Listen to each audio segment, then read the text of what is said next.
I want to give you an update on the situation with Harry Dunn, a 19-year-old in the UK who was killed by the wife of an American diplomat. Now that is obviously a tragedy, but the pain for Harry's family did not end when Harry was taken from them. It actually got worse even today. So we want to start from the beginning if you don't know about this case and give you details about this. So Harry Dunn was driving his motorcycle near a Royal Air Force base in Northamptonshire, England, when US diplomat's wife Anne Sacoolas pulled out of the base on the wrong side of the road, hitting Dunn, who later died of his injuries.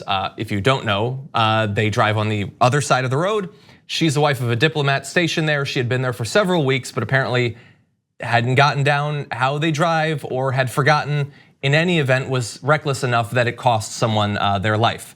Now, when police went to the base the next day to tell Sacoolas that Dunn had died because he died of his injuries at a hospital, she was understandably upset and assured them that she had no plans to leave the country. The police went back again about 2 weeks later to place her under formal questioning in a wrongful death inquiry, but she, her husband, and their 3 children had left the country, claiming diplomatic immunity. The US Embassy in London said they did so on the advice of the US State Department. So initially, she took full responsibility for it and said, you know what, I'm going to be here, I'm gonna see this thing through. Then she got lawyers and they fled to avoid any possible justice. We give our diplomats odd levels of immunity from any consequences whatsoever that apparently extends to their family as well. But you don't even get an inquiry when they flee from the country that they were there to work in. Yeah, it's an illustration exactly how we approach things. And also she had the human response at first to be devastated and oh my God, I'm gonna assure you guys, I don't plan on running from this. But until professionals come in and tell you, no, you run from it, and then you act like you're just better than that kid that you killed, it's okay. And that's when then you go from that point. It's like insurance companies, the back of your insurance card says, if you're involved in an accident, do not admit fault. Because we're gonna be in there to make sure that there's no responsibility taken. Yeah. If you hurt someone, you kill someone, it's okay. Say you didn't mean to, or say you didn't do it, and then move right on. So look, the death is a tragedy. Fleeing is horrible for the people who have lost a family member or a friend of theirs. But it actually got worse today. And to get worse for a situation this bad, you need the involvement of Donald Trump, and unfortunately that's what they got today.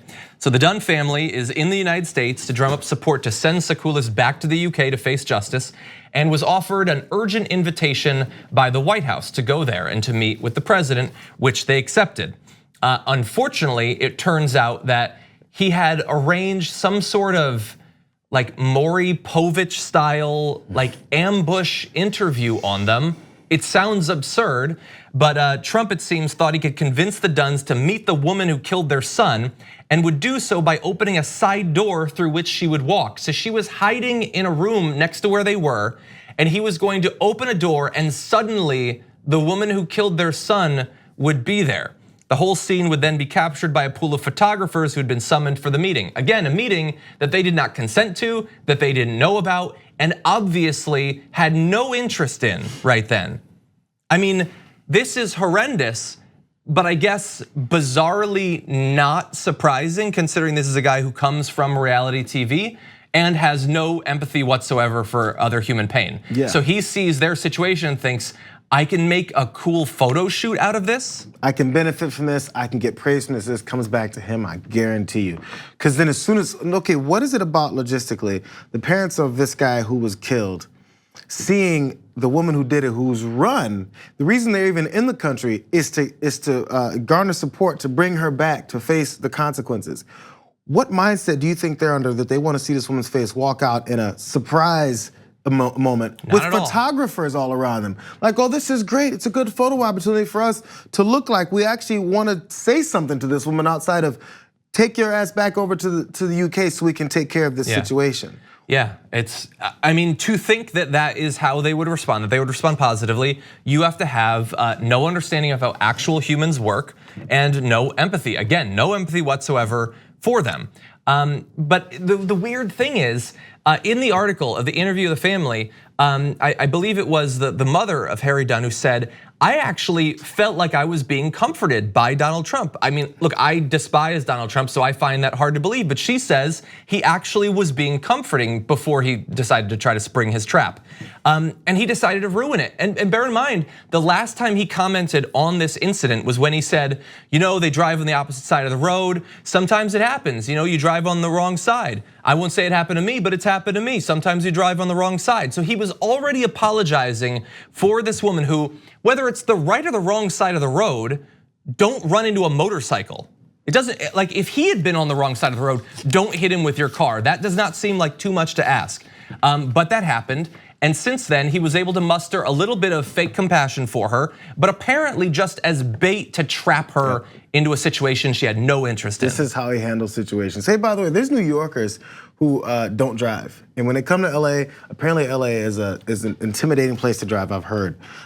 So they come to LA and they're like, I'm not driving anywhere. I was like, yeah, just rent a car and you'll get around faster. And they're like, I'm too afraid to drive here. And this is on the same side of the road that they drive across our country. So if you can't drive on the opposite side of the road in another country, don't drive. Yeah. I've been in London. Careful. I took taxis and everything all around London, and I was watching and I was like, I could never drive here. I would make a mistake. Easily, it's too easy to. So, and then after you do make that mistake because you didn't plan ahead, hey, you're gonna have to face those consequences. For some reason, we're continuing to teach, hey, you're an American. You don't have to face consequences. Everyone else's law doesn't mean anything. Our law and order only means something for the people we want it to mean something for. Yeah, and by the way, look, I'm sure if you're that individual or their family, you probably think, God, this is just a horrible situation. I wasn't comfortable driving on there. I didn't mean to take this person's life, and that is 100% true, but you did.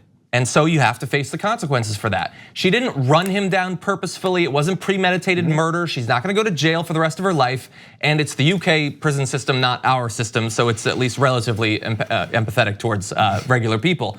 But just because you're the wife of a diplomat doesn't mean you get to avoid any consequences whatsoever. There's nothing about him being a diplomat that means that you don't face any sort of moral responsibility for your, at the very least, carelessness and lack of attentiveness to the differing traffic laws of that country. It went from an accident to purposeful pain. You know, it's accidental pain to purpose pain. And you don't care. Now you're purposely doing something to skirt that. Now you become a bad guy. Yeah.